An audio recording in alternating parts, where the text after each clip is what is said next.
Man, oh man, Oscar De La Hoya and Canelo Alvarez go at it at the Jaime Munguia versus Canelo Alvarez Cinco de Mayo weekend, big mega fight press conference.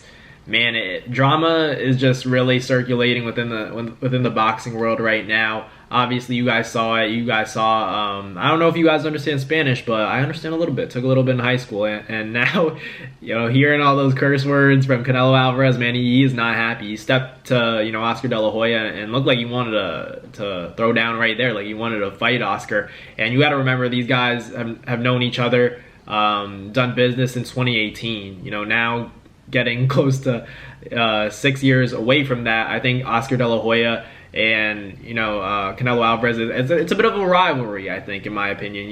We've always heard Canelo say things about Oscar, and we've always heard Oscar say things about Canelo, especially when it comes to Canelo's style, how he doesn't fight the best opposition. And so there's some truth to that. I think that everybody wants to see that David Benavidez fight. So, Oscar, as questionable as a lot of his decisions have been, he's only human. Like he said on the podium, he's only human. But I do think there was some truth to what he was saying.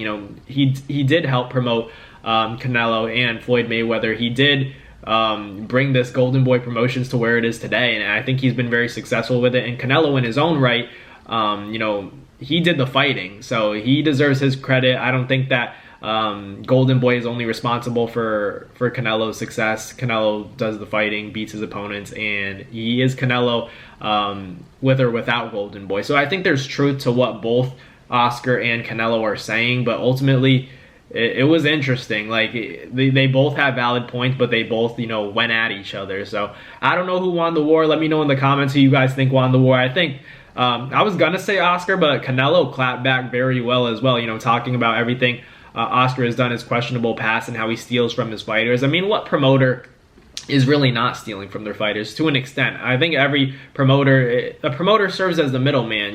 We don't make big fights without promoters. That's just the way it is. You can't have Canelo call a guy like Mayweather and say, hey, you want to fight? All right, meet me at Madison Square Garden. You need a promoter. That's just the way the sport of boxing is. You need people, you need businessmen and women to make the fight happen, to make an event out of it.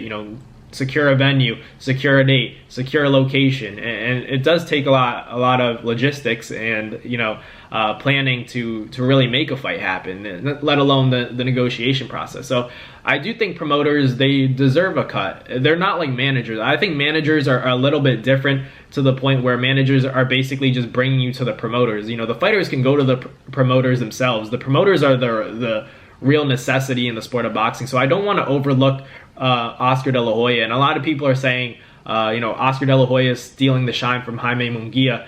And I just don't know if I agree with that, because if anything, in my opinion, this promotes the fight even more, because Oscar's hyping Jaime Munguia up, saying that he's going to beat Canelo Alvarez, take all his titles. So ultimately, if anything, I think what is Oscar at the end of the day? It starts with a P. He's a promoter. So I think he's promoting the fight in any way that he can. I think he's feeling hot right now, like he's on a hot streak because of the Ryan Garcia win. Now that it's being tainted a little bit because of the reports of him, testing positive for PEDs, all that has come out. But still, in Oscar De La Hoya's book, he's calling out Canelo Alvarez for himself failing, 2 drug tests. So in the sport of boxing, it's really tricky. I don't know where the line gets drawn, because I do think like your favorite fighter is probably on PEDs. It's just that's the way my mind has always worked about it, and operated, because there's like things like Devin Haney had that controversy with Snap, Victor Conti being closely associated with VADA. It's all a mess.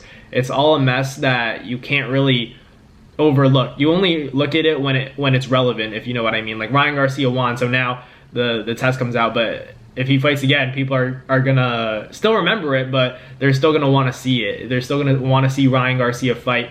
And a lot of people have already said their piece on it. Gervonta Davis came to Ryan Garcia's defense, saying that they're doing everything to try to discredit Ryan Garcia's win.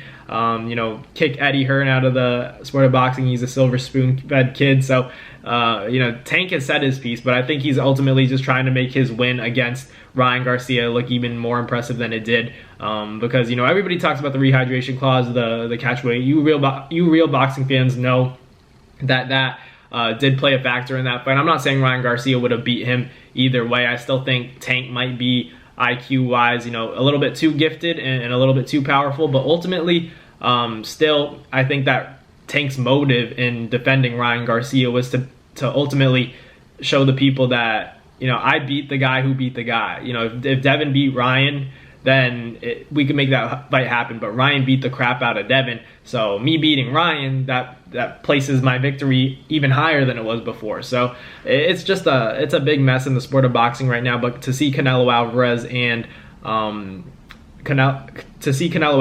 Oscar De La Hoya go at it in front of Jaime Munguia, who's the actual guy fighting, it was definitely a scene to behold, one would say, because you got to remember, these guys have had tension for a lot of years. Like, I always remember watching those interviews of Oscar De La Hoya talking about Canelo and how he doesn't fight the best opposition, and he says Canelo's flat-footed, he doesn't even pivot when he turns the left hook. That's how you generate a lot of power. Says stuff like he's an amateur, stuff along those lines. But Oscar he owned everything. He was saying, I'm not perfect. I've been to rehab several times. I've made many questionable decisions in my life. But, he's saying that he's human. And he pointed out Canelo's flaws and said, we still promoted you for many years and helped you get on those big stages. So the disrespect isn't that fair, and that's why Canelo was ultimately saying, put some respect on my name. And then Canelo Alvarez responded saying, you don't write anything, you don't know anything, you're just a puppet. The people behind the scenes are the ones that are really doing things and telling you what to say, and that he doesn't know anything, that he's a liar. A lot of more not so kind things that Canelo Alvarez called Oscar De La Hoya, but it's valid. You can't go on that stage fight week and just go at Canelo Alvarez, because he's gonna have a response. You saw Canelo's response. He wasn't happy because ultimately you're getting ready for one fighter, and then you have let's be real, Oscar's still a Hall of Famer. He's a six division world champion, and hearing that while you're getting ready for fight week, that's gonna make you upset, right? So in a lot of ways, Oscar might have gotten in Canelo's head, but at the same time, he could have very easily, made this worse for Jaime Munguia. We might get a more vicious and more, dangerous Canelo Alvarez because of what Oscar De La Hoya did at the press conference.